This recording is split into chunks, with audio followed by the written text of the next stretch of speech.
بسم الله الرحمن الرحيم. الحمد لله رب العالمين، والصلاة والسلام على أشرف المرسلين سيدنا محمد بن عبد الله وعلى آله وصحابته أجمعين، وبعد. dhammaan muslimiinta afka Soomaalida fahmi oo meel kasta joogo, waxaan doonay maanta inaan la wadaagno arrin dib nagu hayso oo dhalinyarta soo kacaysa, gabdhaha soo kacaya, mujtamaca muslimiinta dib weyn ku haysa. arrintaas waxa waaye oo dhalinyartii radical ku sameynaysa in qabiil kasta oo gobolka waqooyi bari degan Kenya uu samaystay ama loo sameeyay ama dhalinyaro ay u sameeyeen ama dad ummadda mustaqbalkooda aan ka fikiraynin ay u sameeyeen waxa la yiraahdo calan. aroosyadii marka la tagayo gabar walba marka la aroosayo waxa la keenaya baraamburka iyo ciyaarihii haweenka ciyaarayeen calamo ayaa loo sameeyay. siyaasiyiinta marka la soo dhaweynaa calamo ayaa lagu soo dhaweynaa. arrintaasna diinta islaamka ma ogolo. sidaad arkaysaan calankan waa calanka dagoodiyaha, calankan waa calanka garaha, calankan waa calanka ogaadeen, calankan waa calanka ajuuraan.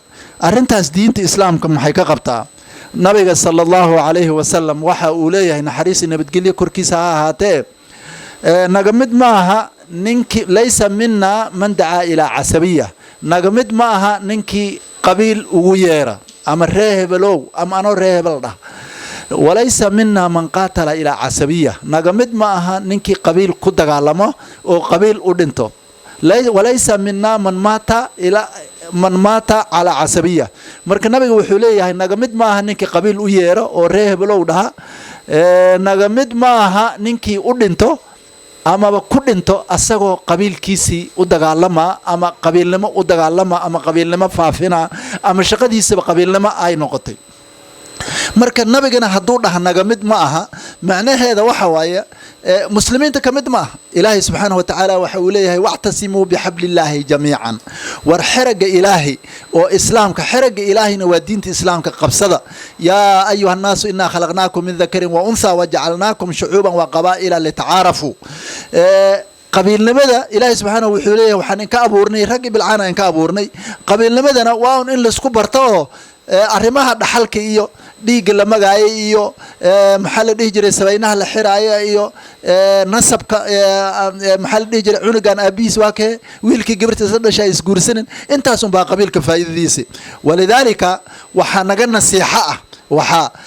nasiixa ah ummadda muslimiinta, khaasatan gabdhaha iyo wiilasha, waalidiinta, siyaasiyiinta, dadka professionalka, arrimahan calamadan in la iska dhaafo. calamadan dhib bay nagu hayaan. dhalinyartii bay radical ku sameeyeen. waxaad arkaysaa gacantii baa lagu wataa. marka cunuga markuu gacanta gashta, ninka dhalinyarada ama gabarta ay gacanta ku xirata, xagga markuu soo socdo uu ka fog yahay wuu arkaa ama faraati ahaan cunugan waa cunugii reer qabiil fulaan. waa inaan ku sifowna haddaan nahnay ummadda muslimiinta sidii ninkii carabiga ahaa shaacirka ahay u dhahay abal islaamu laa aba lii siwaahu ida iftakharuu biqaysin aw tamiimin. marka adiga islaamka waxaa lagala rabaa, haddii shaacirka waxuu yidhi aabbahay waa islaamka, aabbo kale ma qabi, haddii ay ku faaneen qays iyo tamiim. marka waxaa nagala rabaa inaan dhahna aabbahen waa islaam, aabbo kale ma lihin. haddii ayaga ay ku faanayaan dagoodi iyo ajuuraan iyo garre iyo ogaadeen, haddii ay ku faanayaan aabbahen waa islaamka, aabbo kale ma qabna. waa inaan saas u dhahna. aabbahen waa islaamka, aabbahen ma aha dagoodiyo, aabbahen ma aha ajuuraan, aabbahen ma aha garra, aabbahen ma aha ogaadeen, aabbahen ma aha murlo, aabbahen waa islaam. walidaalika aayadaha qur-aanka iyo axaadiista ka warramayeen oo ka digayaan qabiilnimada dhibka ay leedahay. nabiga calayhi salaatu wasalaam wuxuu yidhi muntina waa bakti waana fitna, walfitnatu ashaddu min alqatl. dhib weyn bay nagu hayaan. dhalinyartii iskuullada dhiganaysa yaa bahal qabiiladooda gacanta soo gashteen. gabdhihii aroosyadii yaa baraambur qabiil cayaara. waxaa dhacday in wiil gabar iyo wiil kala reer ah ay isdhisanayeen oo arooskoodii lagu laazimay, la dhahay wiilkii in loo ciyaaro baraamburkii iyo calanka ciddoodii, gabadhana loo ciyaara calanka iyo baraamburka ciddoodii. marka arrintan dhib weyn ay nagu haysaa. calamadan aad arkaysaan dhib weyn ay nagu hayaan. waa kan wal waa intee meesha qabiilaha ay ku fadhiisteen oo ay dhaheen calamadeenna waa kuwan. waa munkar, waa fidna, ومجرم نما وفساد نما إلهي سبحانه وتعالى نجقبت تتك وحن كانين يكون فافنا ينبو إلهي نجقبت إلهي كعبسدا على مدى قبيلة كجوجا وحنتهي ما بنانا دين الإسلام